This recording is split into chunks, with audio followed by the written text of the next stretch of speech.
در برنامه اخباری آزادی از آخرین خبرهای جهان و تاجیکستان خواهیم گفت. سلام بیننده عزیز، امروز 5 مارس است. سرخط خبرها: برخی شهروندان تاجیکستان را به گرجستان راه نمی‌دهند، ولی برخی تاجیکان با مشکل در این کشور پناهجو شدند. یک نیم سال گذشت، جواب رد آمد. اونا گفتن با سود مراجعت کنید. دونالد ترامپ گفت ولادیمیر زلنسکی پرزیدنت اوکراین به او نامه نوشته گفته است که آماده امضای سازشنامه و مذاکره برای صلح است. سبب‌های فربهی در تاجیکستان: وزارت تندرستی گفته است بیش از 2 میلیون ساکن کشور از فربهی بیماریزا رنج می‌کشند. با بیماری‌های سیستم دل، رگ، سکته دل و سکته معاینه سر و آموسی روده غوث آورده می‌رساند. تعدادی از مخالفان تاجیکی از روسیه گریخته به گرجستان رفتند. میگویند سال تا سال حضور آنها در این کشور سخت‌تر می‌شود. تعدادی از دیگر اندیشان و مخالفان دولت تاجیکستان سالهای اخیر به گرجستان پناه بردند و یا موقتاً اینجا زندگی می‌کنند. حالا از این کشور هم شکایت می‌رسد که درخواست آنها برای پناهندگی رد می‌شود و کار به جای رسیده است که شهروندان تاجیکستان را از فرودگاه تفلیس هم به خانه برمیگردانند. همکارم طاهری سفر گزارش می‌دهد.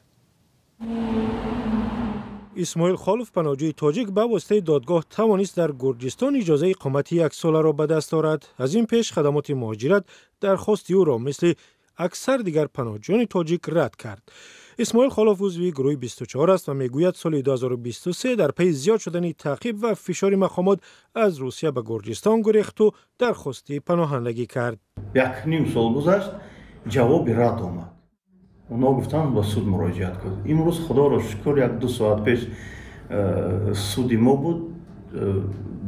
سود به منفعت ما حل شد. حالا به اسماعیل اجازه دادند تا بازنگری شدن قضیهش در کشور بماند.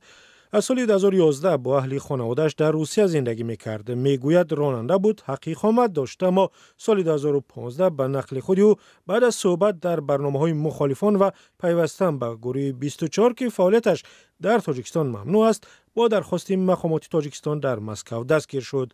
6 ماه در بازداشت بود ولی به دوشنبه استرداد نشد.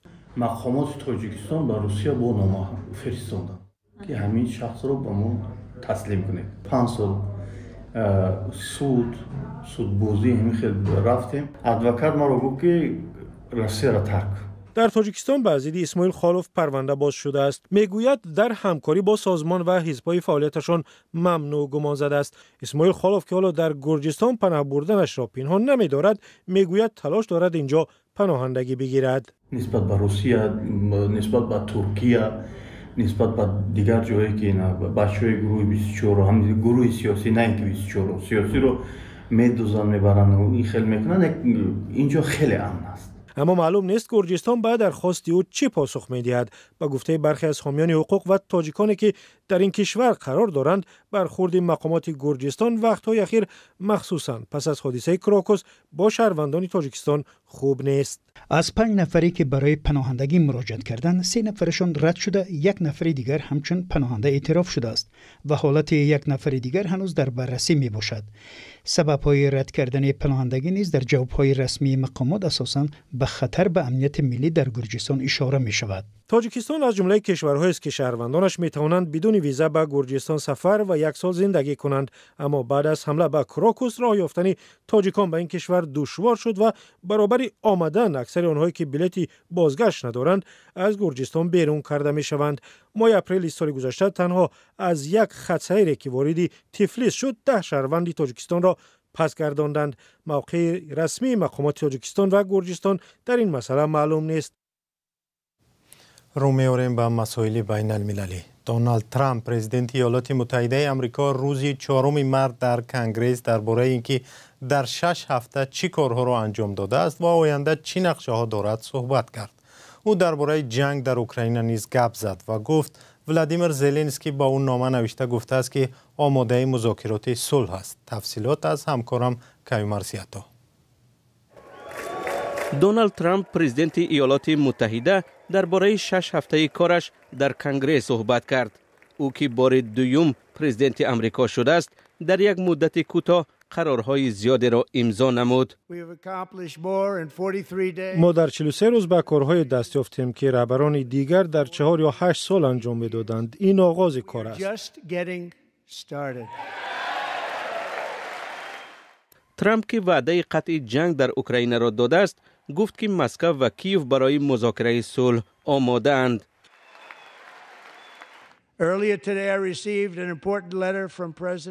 صبح امروز من نامه مهمی از پرزیدنت ولادیمیر زلنسکی از اوکراین گرفتم. در نامه آمده است اوکراین برای رسیدن به صلح پایدار آماده است. هر چه زودتر به سر میز مذاکره بنشیند. از اوکراینی ها دیده کسی دیگر تشنه صلح نیست. او گفته است من و تیمم آماده ایم که زیر رهبری قوی پرزیدنت ترامپ برای رسیدن به صلح پایدار کار کنیم. دونالد ترامپ و ولادیمیر زلنسکی روز 28 فوریه در کاخ سفید بحث تند کرده به سازش نرسیده بودند. یک سیاست شناس میگوید ترامپ با اقتباس از زلنسکی نشان داد که کینه نگرفته است. There was no call for Zelensky to resign. There was no دعوت به استعفای زلنسکی صدا نداد. ذکر نشد که اوکراین از یاری‌های ایالات متحده آمریکا سپاسگزار نیست. حرف‌های زلنسکی را عیناً به زبان آورد. این جنبه خوب بود و نشان میداد که راه حل هنوز وجود دارد. از سوی دیگر درباره قطع کمک‌های نظامی از جمله بخشی که در لهستان درماندند چیزی نشنیدیم. درباره از کدام اصول از عملکردهای پوتین جلوگیری می شود نیز چیزی نشنیدیم.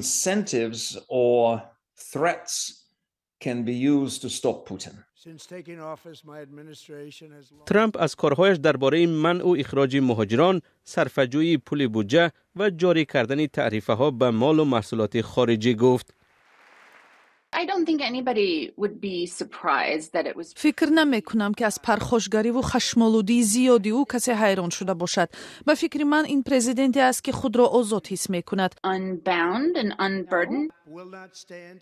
بعضی از وکیلان دموکرات به سخنرانی دونالد ترامپ اعتراض کردند.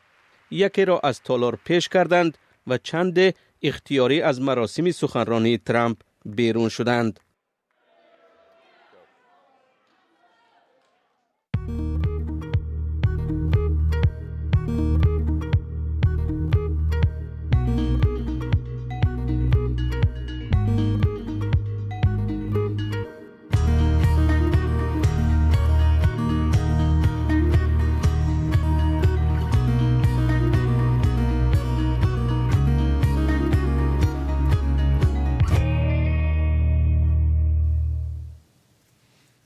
در تاجیکستان تعداد گرفتاران به فربهی بیماریزا زیادتر شده است که به گفته طبیبان برای خدمات تندرستی در آینده مشکلی زیاد می آفرد.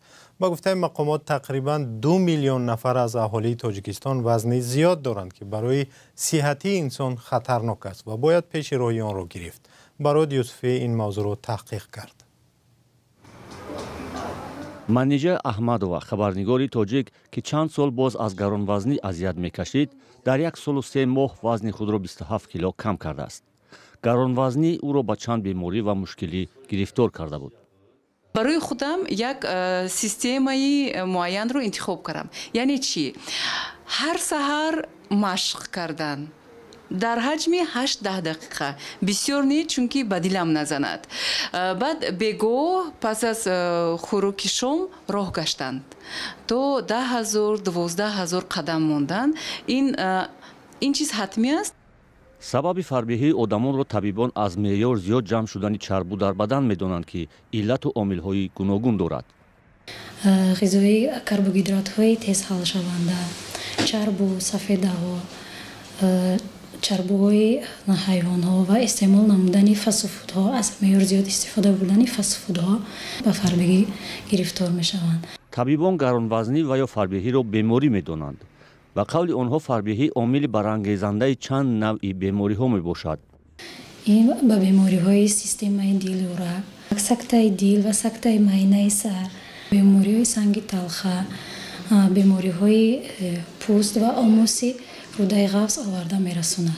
4 مارس روز جهانی مبارزه با بیماری فربهی است. برای تاجیکستان هم با وجود مشکل غذا و ناداری این مسئله خیلی مهم شمرده می شود.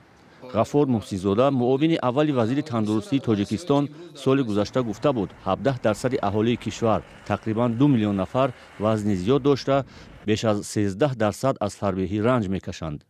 یک تحقیقات نیز اخیرا نشان داده است که فربهی در میان زنان تا به 42% رسیده است، در حالی که این نشان داد در سالهای 2016-2017 38% را تشکیل میداد. در شهر کولاب سال گذشته 2 نفر بر اثر گزیدن سگی دیوانه و یا هاری جان دادند. حالا مقامات در منطقه به ساکنان هشدار میدهند که از سگ‌های دیدو احتیاط کنند، چون در این فصل گرفتاری حیوانات به بیماری هاری یا دیوانگی بیشتر می شود. همکارم محمود جان رحمتزاده در این باره گزارش تهیه کرده است. سال به سال شماره سگ‌های بی‌صویب در منطقه کولاب افزایش می‌یابد. تنها در سال 2024 بیش از 900 نفر در نتیجه گزیدن سگ‌های دیدو آسیب دیده‌اند. برای پیشگیری بیماری هاری مقامات مسئول امگذرانی سگ‌ها را انجام داده‌اند. با وجود این سال گذشته در ناحیه شاهین و همدانی 2 مورد گرفتارشوی سگ‌ها به بیماری هاری به قید گرفته شده است. در دو ناحیه ما این سال به قید گرفتیم، یعنی ناحیه همدانی و ناحیه شمسدین شاهین از سگ‌های نامعلم. بچه خاطر که این ناحیه و ناحیه همسرحد هستند، ممکن که از اون طرف آمده باشند. سگ‌های مبتلا به هاری نه تنها به ساکنان بلکه به حیوانات نیز حمله کرده اند. در ناحیه همدانی یک نورس بر اثر بیماری هاری به هلاکت رسیده است. پدری همون کودک دو اندورو را گذرونده، سیم دفرش ده همون کودک گفته خودت برای بگذرون بیو. بچه یوش رفته، پدرش وقتی که میپرسش گفته که سیم اندورو را گذرونده. با همین خاطر وقتی که سیم اندورو را نگذرون، حالا که کسل در وجودش پهن شد، آورده به فوت هم کودک رسوند. این حال در شهر و نواحی منطقه بی‌ضررگردانی سگ‌های دیدو ادامه دارد، ولی مسئولین اعتراف میکنند که جای و امکانیت نگاهبینی آنها وجود ندارد. بسیاری مسئولین ندارند، گشت‌گزار میکنند، بیماران بعضیش هستند، اما نمی‌کنیم و جای پرتابش از ناحیه دورتر است. سگ‌های بی‌صویب بیشتر در بازارها و مکان‌های سیر آدم جمع می‌آیند. با گفته رئیس ناحیه واسه سبب اساسی این وضعیت جستجوی غذا است. در سال 2024 در شهر کولاب شماره زیادی سگ‌های دیدو بی‌ضرر گردانده شده‌اند. 450 سگ‌های دیدوی بی‌صویب بی‌ضرر گردانده شدند. این سال هر ماه آخری ماه اما یک هفته آخر بعد برآمده سبب بی‌ضررگردانی میکنند. مقامات میگویند یکی از سبب‌های افزایش سگ‌های بی‌صویب در شهر واریدشوی آنها از دهات اطراف است، ولی تاکنون برای نگاهبینی آنها مرکزی مخصوص وجود ندارد. بنابراین نصب کردن سگ‌ها راهی اساسی کم کردن سرشماری آنها باقی میماند. یک شرکت از عربستان سعودی می‌خواهد کارجویان تاجیک را به کار جلب نماید. به اطلاع وزارت مهنت، مهاجرت و شغل اهالی تاجیکستان، شرکت ارکای سعودی خواهشمندان را همچون پیشخدمت در این کشور به کار جلب کردن است. منبع میگوید مزد مهنت در حجم 2500 ریال برابر به 7000 سومانی بوده.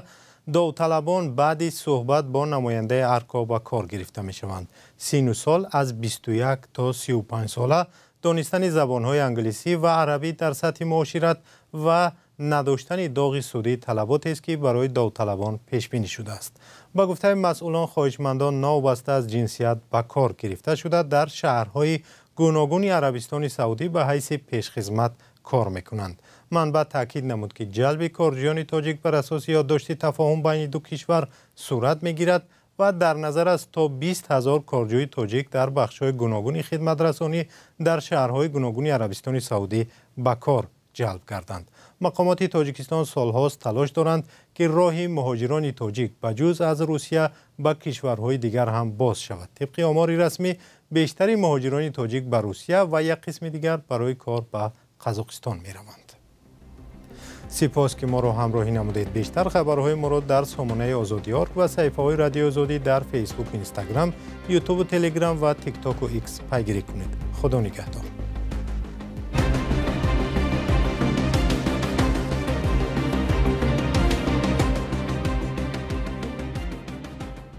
Radio Liberty.